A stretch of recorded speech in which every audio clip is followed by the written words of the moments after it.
খ্রিস্টান প্রত্যেকটা সংখ্যালঘু ভাইদেরকে আমরা দায়িত্ব নিয়ে চ্যালেঞ্জ করে বলতে পারি ইনশাআল্লাহ, মনে রেখেন আপনারা, ইসলাম নতুন দেশ, বাংলা ইসলাম পৃথিবীতে নতুন আসে নাই। 1000-এর বেশি বছর, কত 1000 বছরের চেয়ে বেশি সময় অর্ধেকটা পৃথিবী শাসন করেছে ইসলাম। ইসলামের এই শাসন আমলে কোনো অমুসলিম কোনোদিন অধিকার হারা হয় নাই। আপনাদেরকে নিয়ে, সংখ্যালঘুদেরকে নিয়ে অন্যরা ধান্দাবাজির রাজনীতি করে, রাতের অন্ধকারে কাল্লাগিনি ছবল মারে, দিনের বেলায় ওঝা হয়ে ঝাড়তে আসে। রাত্রে যেই বেটা আগুন দিছে, দিনের বেলাও আয়সা কান্দে। এই ভাওতাবাজি হয়েছে এতদিন পর্যন্ত হিন্দুদেরকে নিয়ে। এখন আর নাটকের নায়িকাও নাই, এখন আর হিন্দুদের মন্দিরে আগুনও নাই। এখনো যদি আপনারা না বুঝেন তাহলে কবে বুঝবেন আর বলেন? 5ই আগস্টের পর এদেশের আলেম ওলামা, মাদ্রাসার ছাত্ররা রাতের ঘুম কামাই দিয়ে বাংলাদেশের এক একটা হিন্দুদের মন্দির, এক একটা প্যাগোডা, এক একটা গির্জা পাহারা দিয়েছে। কারণ তখন দেশের আইন শৃঙ্খলা বাহিনী অকার্যকর ছিল। ওই সুযোগে কেউ যেন সংখ্যালঘুদের আমানত খেয়ানত করতে না পারে। ইসলামের সৈনিকরা তারা নিজেদের আরামকে হারাম করে তাদের নিরাপত্তা নিশ্চিত করেছে। এটা ইসলাম।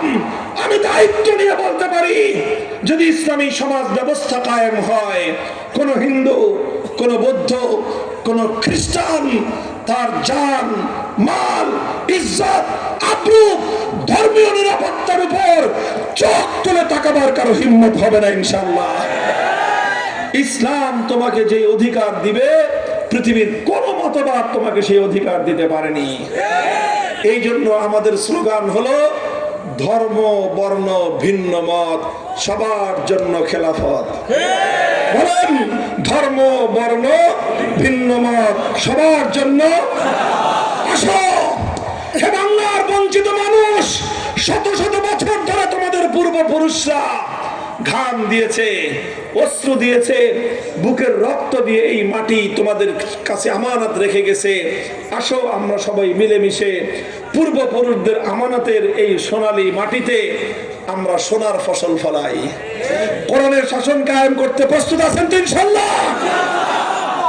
খালি মুখের কথায় বলেন, মুখের কথায় শুধু বিপ্লব হয়? ঘাম ঝরানো মেহনত করতে হবে, রাজি আছেন? শুধু মেহনত করে হয় না, খোদার দরবারে চোখের অশ্রু ছেড়ে ফরিয়াদ করতে হবে। করবেন তো? আমার যুবক প্রজন্ম, শুধু ঘাম আর অশ্রু দিয়ে কোনোদিন বিপ্লব হয় না। ঘাম আর অশ্রু দিয়ে বিপ্লবের ফিল তৈরি হয়। বিপ্লব করতে হলে প্রয়োজনে শহীদ ঈদগাহে জমায়েত হতে হবে আমাদেরকে। আর যদি প্রয়োজন হয় আল্লাহ দ্বীনের জন্য, কোরআনী শাসনের জন্য, মাথায় কাফনের কাপড় পরে শহীদ ঈদগাহে শাহাদাতের রক্ত দিতে কারা কারা প্রস্তুত? হাত তুলে খোদার দরবারে শপথ করো।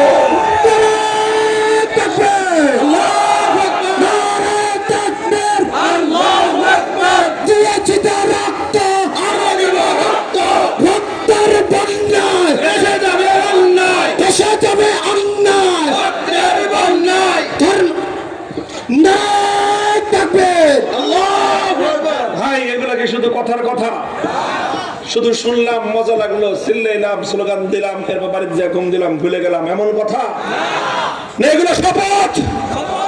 বলেন শপথ, অঙ্গীকার। কার সাথে? হাত তুলে বলেন, কার সাথে? হে আল্লাহ, তুমি তোমার বান্দাদের এই অঙ্গীকার তোমার জন্য, তোমার দ্বীনের জন্য কবুল করো। শপথ রক্ষা করা তৌফিক দান করো। সুবহানাল্লাহি ওয়া বিহামদিহি, সুবহানাল্লাহিল আযীম, সুবহানাল্লাহি ওয়া বিহামদিহি।